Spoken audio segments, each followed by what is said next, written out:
Hello everyone, welcome to another video. My name is Mario So, and in today's video, I want to share with you how I created this commercial video.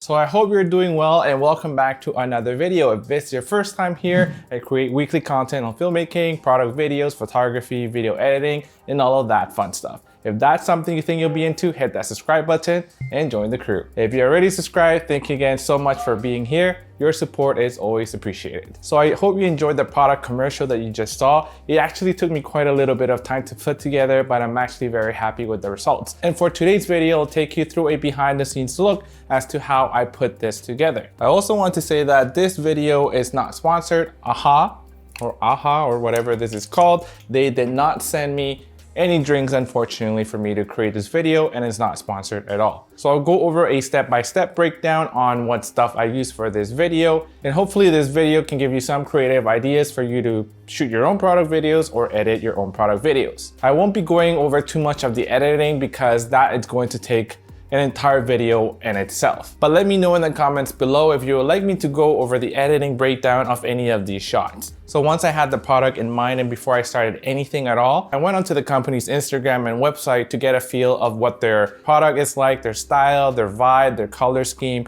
and see if they had any other videos that they had done in the past. This is something that's very important and you need to take into consideration whenever you're planning your product shoot. Whatever product you shoot has to align with the branding of that company, or else you're going to be coming up with something that is completely off and not matching the style of the brand at all. I shot everything on the Sony a7 III on the HLG2 picture profile. What I wanted to do with this video, I wanted to make it fun, I wanted to make it vibrant and groovy. And I felt that that would kind of match the vibe of this drink. So the 3 cans that I chose, each of them have 2 flavors in 1 can. What that meant was that I had to find different ways to play around with the by flavor, the two flavors that came in each can. And I was thinking about different ways of doing it, and these are the ways that I came up with. So for the first set of shots, it was just me filming these cans on a green screen. And one rookie mistake though was that I completely forgot when I was filming the third can had a little bit of green in it. So because I was trying so hard to get the lighting the way I wanted it to look, I filmed the first 2 cans. And when I came to the third one, I completely forgot to flip the green screen to the blue screen.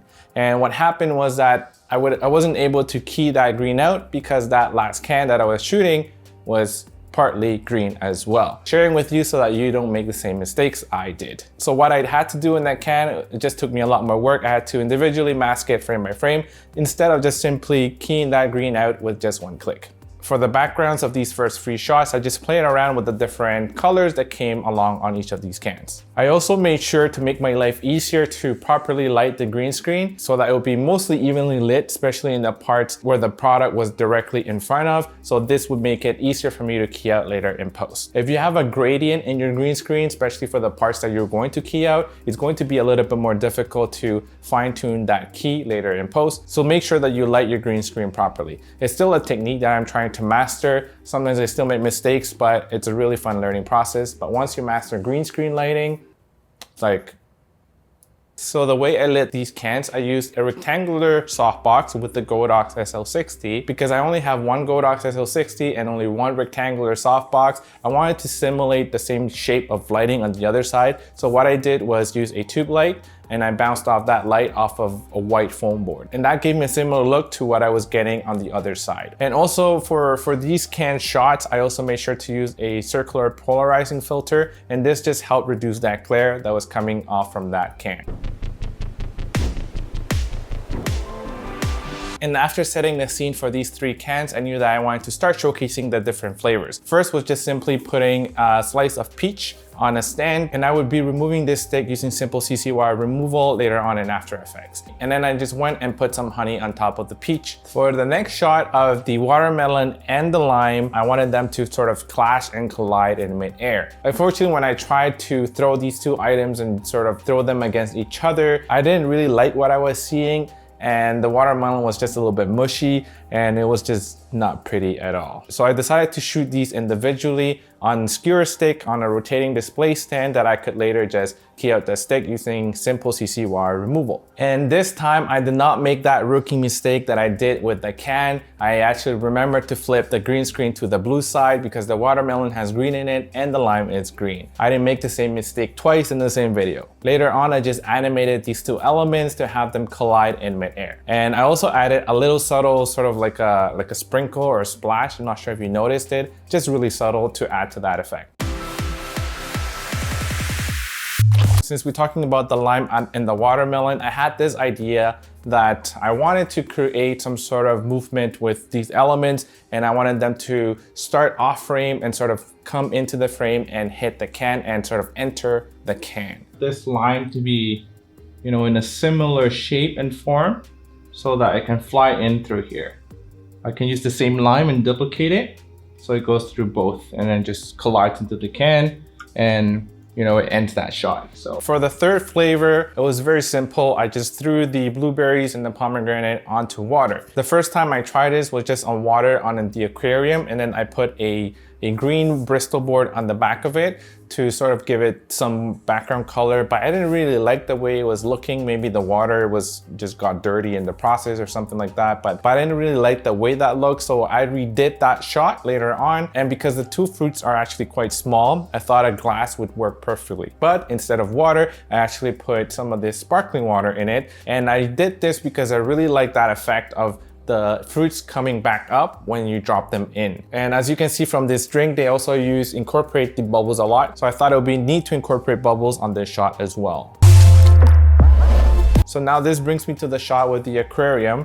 I actually have this aquarium that I purposely bought for product videos. I don't own fish and I don't plan to get fish. So this is just something that has been added to my gear bag, or not my gear bag, maybe my gear corner, because it wouldn't really fit in the bag. For this shot, I shot all the different cans at 120 frames per second. Then this shot was a little challenging to do inside because the lights that I have were not powerful enough to light this in the way that I wanted it to. So what I did was just use my balcony, and I got different color Bristol board to include as background for each of these cans. The most time consuming part of this shot was actually just filling the aquarium because it can get very heavy if you fill it up first and then you move it to your location. It's easier if you have a hose or something like that, or like me, you just fill it up little by little. So I put my camera on a C-stand, shooting directly down in a flat lay style kind of top-down shot. And before I did this shot, I actually practiced in my sink just to see if it was something that would look good. So I first practiced with a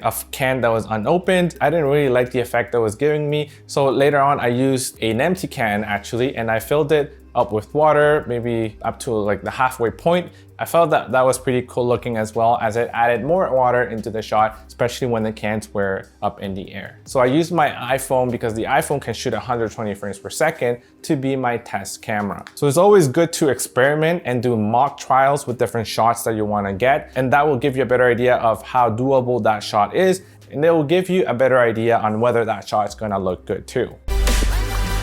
For the second to last shot, I came back to the watermelon and the lime, and this was all done in the edit. So I created an animated path for each of these fruits that would hit that can or go into that can. And later on, I just duplicated each of those fruits to follow the exact same path as the previous one. I just staggered the beginning of each of the other ones, and that gave me that cool shot of having all these different fruits coming into the can in a quick succession. And I also added a little bit of movement to the can as soon as all these fruits hit the can, just to sell the effect a little bit more. And I'm not sure if you noticed, but I tried to make this into a looping video. I'm not sure if the effect worked as well as I wanted to, but I think it kind of works. So that's it for today's video, guys. I hope you enjoyed it and you picked up a trick or two that you can incorporate in your next video. Make sure you hit the like button, subscribe if you haven't already. Hit that notification bell as well to be in the know of future videos. So here is the video once again, once with just the sound design and another version with the music.